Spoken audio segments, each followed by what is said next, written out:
Hi dear buyers, ayan, available na po dito sa ating shop itong ating mga aklat sa pagbasa.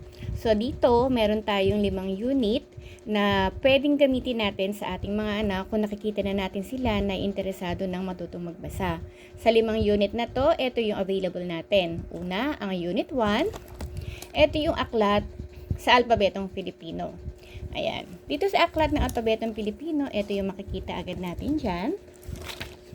Yan. So, nagsisimula tayo sa A, E, I, O, U. Then, as you can see, dito, makikita natin na may mga sample din tayo na pwedeng itulad sa salitang o sa titik na gustong matutunan ng ating mga anak. So, halimbawa natin, itong titik E.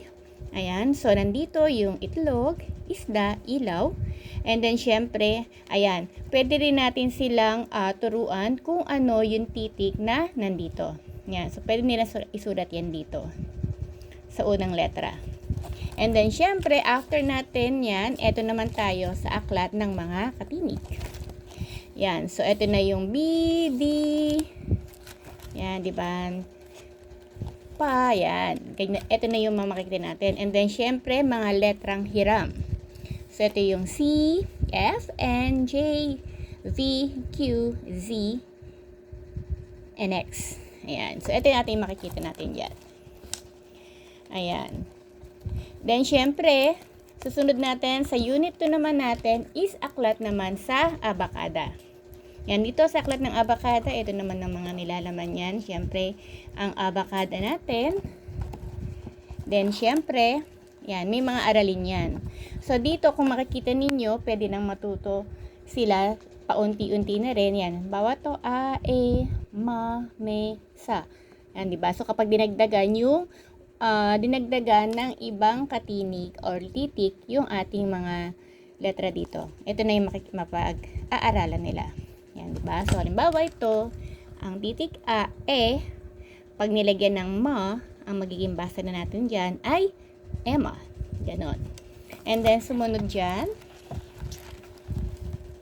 Yan.